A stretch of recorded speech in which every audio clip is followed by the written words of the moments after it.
यज्ञोपवीत की सत्य घटना है चतुर्वेदी जी। हमारा जन्म जहां हुआ उसी परिवार की घटना है। पितामह के पिता थे पंडित श्री राजधर जी। खेत पे गए, वहां कुआं में स्नान किया, बाल्टी खींच के और स्नान किया। स्नान करके वहां से संध्योपासन भी कर लिया था। स्नान करके आ रहे थे तो उनका जो जनेऊ था वो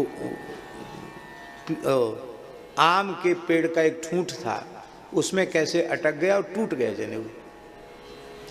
अब जनेऊ टूट गया, ठंड का समय था, तो जनेऊ टूट गया तो वो वहाँ से हटे नहीं। सोचे अब जनेऊ टूट गया, अब क्या करें, बोल सकते नहीं, चल सकते नहीं, अब कैसे करें। वहीं बैठ गए। आधी धोती पहरे थे, आधी ओढ़े थे, वहीं बैठ गए। अब घर में बड़ी चिंता हो गई कि वो आए नहीं, राजधर जी नहीं आए, राजधर जी नहीं आए। अब बड़ी चिंता हो गई लोगों को। सवेरे एक मल्लाह आया, केवट, बोला महाराज, वो महाराज तो दाऊ जी कहते थे लोग उनको, बोले दाऊ जी तो पूरी रात से ठंड में वहीं बैठे हैं, पता नहीं क्या हो गया। किसी हम तो गए थे, पूछा चलो महाराज हमारे घर चलो, आंच बरा दें, कुछ बोलते ही नहीं, ऐसे सिर करके बैठे हैं। तो उनके ज्येष्ठ पुत्र माने इस शरीर के बड़े पितामह पंडित दुर्गा प्रसाद जी थे। उन्होंने तुरंत समझ लिया, अरे लगता है पिताजी का जनेऊ टूट गया। अपने आप उनको पता चल गया। और वो ऋषि पूजन का प्रतिष्ठित यज्ञोपवीत लेके जैसे ही पहुँचे, उनको पुनः स्नान कराया, जनेऊ बदला, और जनेऊ बदल के गायत्री जपा। इसके बाद अपने पुत्र को हृदय से लगा के कहा, आज मैं पुत्रवान हो गया, मेरे बिना बोले तुमको पता चल गया कि मेरा जनेऊ टूट गया होगा, इसलिए मैं आ नहीं रहा हूँ। इतनी निष्ठा यज्ञोपवीत में थी ब्राह्मणों की। और यह बात होगी, ये बात जो हम घटना सुना रहे हैं, ये घटना 100 वर्ष पुरानी होगी। कितने वर्ष पुरानी होगी? 100 साल पुरानी घटना होगी। और श्री हरिराम व्यास जी को तो 500 वर्ष से ऊपर समय हो गया। 500 वर्ष पहले की बात है, जहां हम लोग बैठे हैं इसी स्थान की बात है, इसी रास मंडल की बात है।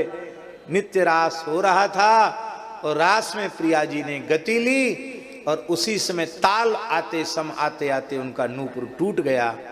अब रास में विक्षेप हो रहा था, रसिक लोग भाव समाधि में बैठे थे, किसी को सूझा नहीं कि क्या करना चाहिए।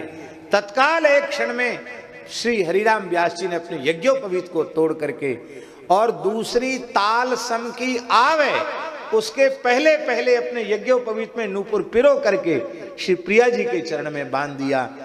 आहा, धन्य है, धन्य है। लोगों ने कहा महाराज आपने जनेऊ तोड़ दिया।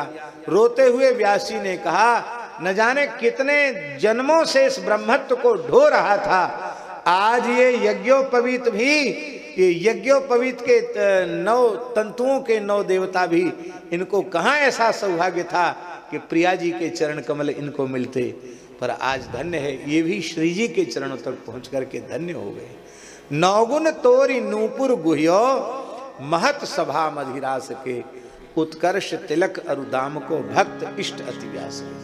आज केवल 26 छंद की व्याख्या हुई, और हमने जो कहा था पूज्य श्री पीपा द्वाराचार्य जी को कि हम केवल 10 मिनट लेंगे, हमने 1 मिनट भी ज़्यादा नहीं, बिल्कुल ठीक 7 बज रहे हैं, यही संपन्न है।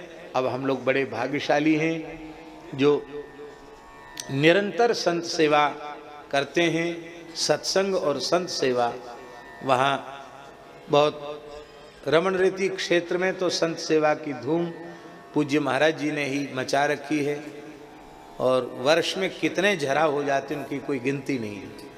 भागवत की कथाएं भी लगातार चलती रहती हैं। अभी पूरे पुरुषोत्तम मास में, अभी कार्तिक मास आएगा, पूरे कार्तिक मास में वो कथाएं, लगातार कथाएं चलती बाबा के, लगातार भंडारे, लगातार संत सेवा, धूम मची हुई है।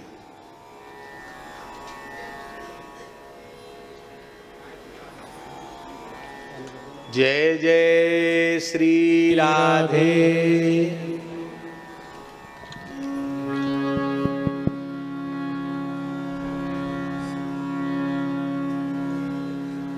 गुरुर्ब्रह्मा गुरु विष्णु गुरुदेव महेश्वर गुरु साक्षात् परब्रह्म तस्मै श्री गुरुवे नमः। श्री राम राम राम। पूज्य मंचस्थ हमारे श्री महाराज श्री हमारे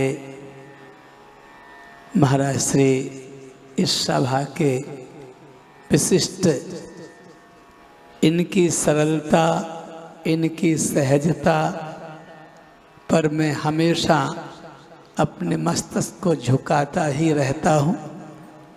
और हमारे बगल में हमारे बड़े प्रिय यदि कहा जाए तो श्याम सुंदर के साथ मनमोहक सखा जैसे रहते थे, ऐसे हमारे महाराज श्री जब भी मैं मिलता हूँ तो कुछ ना कुछ छेड़ने का इनका स्वभाव रहता है, कुछ ना कुछ कहना ही। पर अभी जो अपनी चर्चा हम लोग सुन रहे थे, वस्तुतः सभी लोग धारण कर लें, भक्तमाल का सीधा आशय है विश्वास कर। वाह। और विश्वास हो जाएगा तो भजन भी हो जाएगा, और विश्वास हो जाएगा तो साधु सेवा भी हो जाएगी, और विश्वास हो जाएगा तो कथाओं का सार भी समझ में आ जाएगा, और विश्वास हो जाएगा तो प्रियालाल भी आपके हो जाएंगे। अभी महाराज श्री ने डंके की चोट पर कहा भगवान श्याम सुंदर के भाव को, पापी से पापी साधु हो सकता है। वाह। हम किसी को पापी कहने के अधिकारी नहीं, क्योंकि भगवान श्याम सुंदर भी पापी को महान आत्मा। अब कैसे कहा जाए कि कौन अच्छा है कौन खराब है। और हमारे स्वामी राम सुखदास जी दो शब्द इतने अच्छे कहते थे, जगत में एक साधन है और एक असाधन है। भगवान को अपना मान लो ये तो साधन है, और जगत को अपना मान लो ये असाधन है। और हमारे महाराज जी जब से बोल रहे केवल साधन की बात कह रहे, असाधन का तो त्याग कर दे। जब से अपनी भक्तमाल की जो पंक्तियां चल रहे, इसमें केवल गोविंद आश्रित जीवन है। चाहे वेशनिष्ठ की बात हो, चाहे अंतर्निष्ठ की बात हो, किसी तरह से भी भगवान से प्यार हो जाए। उस प्यार के लिए अभी आपने अंतिम में निष्ठा की बात कही, यज्ञोपवीत टूटा, भले ही पितामह पर पितामह जो भी हो, किसी भी साधक का यज्ञोपवीत टूटा, वो वहीं बैठ गया, उसको कितनी निष्ठा रही होगी। भगवान ने तो हम सबको सावधान जरूर किया है, हम माने न माने, सततम कीर्तयन्तो माम यतन्तश्च दृढ़व्रतः। जब तक हम गुरुजनों की आज्ञा को, संत जनों की आज्ञा को, शास्त्रों की आज्ञा को स्वीकार नहीं करते, आप कितने ही बड़े बने रहें, शांति नहीं मिल सकती। वाह। अभी महाराज श्री ने धन के प्रति कहा और बड़ी सुंदर विनोद में बात कही। वस्तुतः जो है ही नहीं उसको हमने मान लिया। हम बड़ी सुंदर मंचों से प्रवचन भी करते हैं, अभी महाराज सब कुछ कह रहे थे, हम सुंदर स्वरूप भी बनाते हैं, पर हमारी वृत्ति यदि आकाश में उड़ने वाले गीध की तरह है तो हम साधक तो नहीं हो सकते। साधक की दृष्टि में तो केवल गोविंद है और कोई है ही नहीं, अहरनिश है। क्यों? संत जन सबको सावधान करते। अभी गुरु निष्ठा पर महाराज श्री ने कहा कि इतने दिन तक अन्न जल न लेने पर गुरुदेव ने कृपा की, अपनाया, सहलाया, हृदय से लगाया।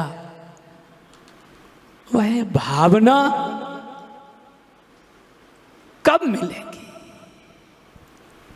किसको मिलेगी उसको नहीं, कि कब मिलेगी। ये अपना धन है।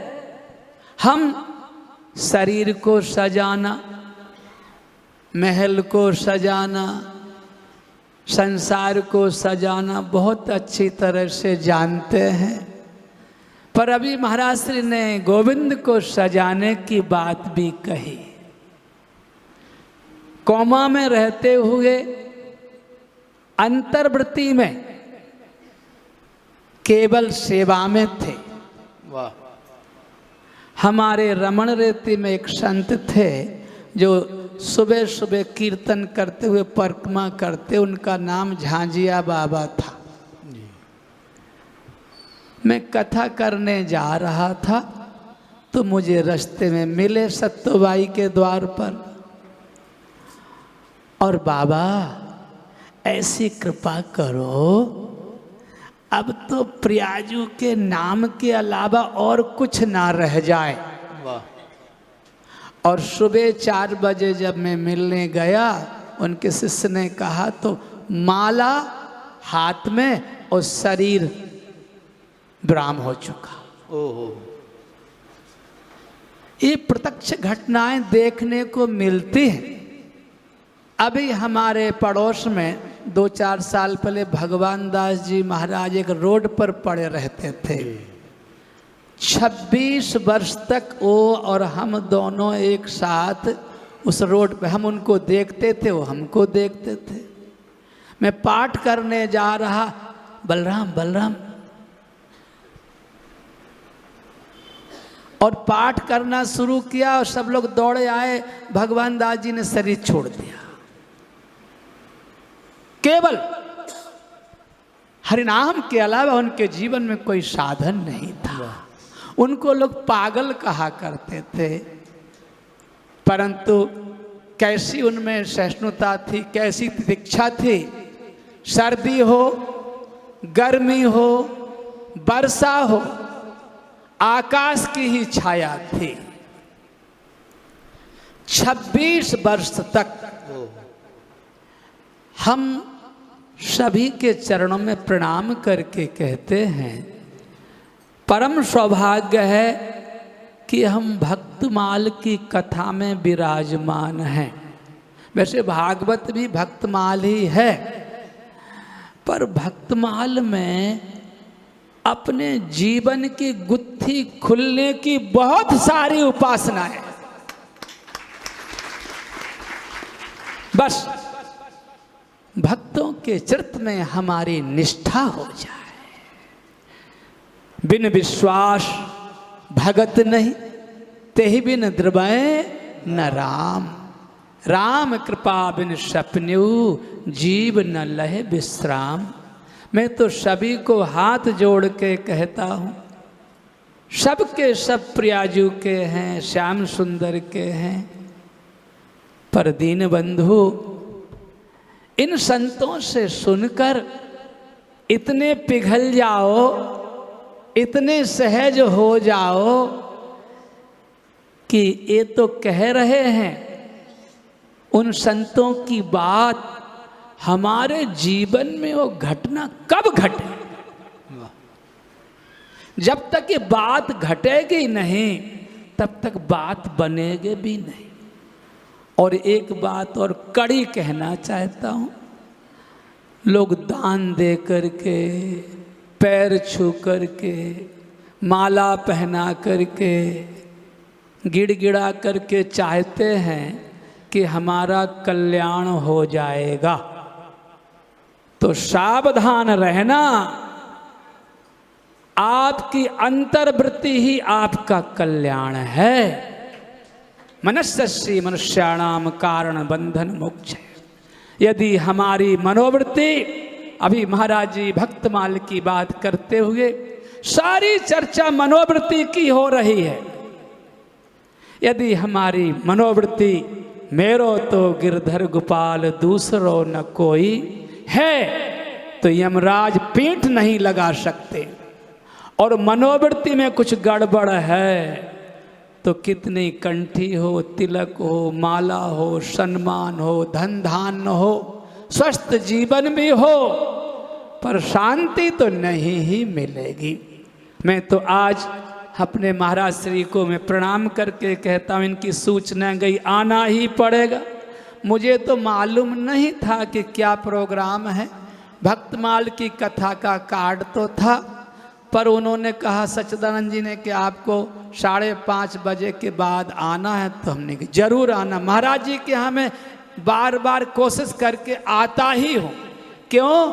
इनको मैंने कुंभों में भी देखा और वृंदावन में भी देखा और आश्रम में देखा, हमेशा मुस्कुराते रहते, कभी भी बनावटीपन में नहीं देखा।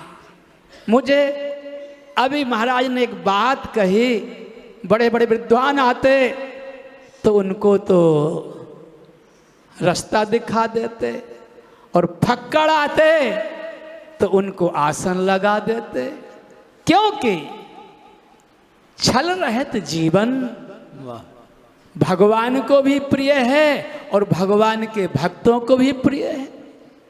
मैं आज कल के लिए इनसे हाँ किया हूँ कि मैं जरूर आऊँगा, क्योंकि वहाँ भी अपने आश्रम पे 3 कथाएं, सुबह दोपहर शाम। तो शाम की कथा में आरती में भाग रहा था मैं, तो अभी आपने कहा 10 मिनट, तो हमने कहा 11 मिनट, अब हो गए 15 मिनट। तो अब हम चलते हैं, कल फिर आपके दर्शन करूँगा। जय श्री राम, जय श्री राम, जय श्री राम।